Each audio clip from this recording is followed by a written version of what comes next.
Управление Федеральной службы государственной статистики по Северокавказскому федеральному округу представило свежую статистику по ключевым показателям за первое полугодие текущего года. Востребованность статистической информации на сегодняшний день огромна. Сообщается, что стратегия развития Росстата предусматривает внедрение современных технологий электронного сбора для ускорения процесса обработки информации и ее оперативного предоставления для органов исполнительной власти и бизнеса.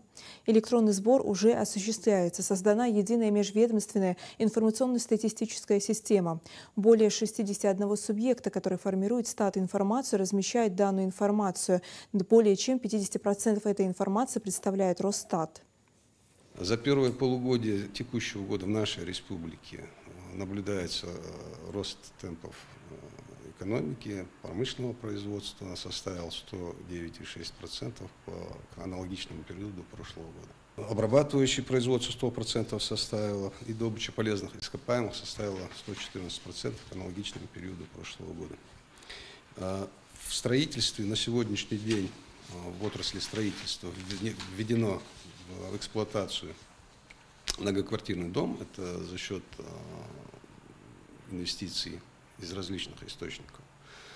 И 585 домов построено индивидуальных населения. В отрасли строительства 85% это индивидуальное строительство, то есть большой объем за счет частной застройки. В животноводстве на сегодняшний день у нас наблюдается прирост поголовья крупного рогатого скота, но наблюдается также снижение производства птиц.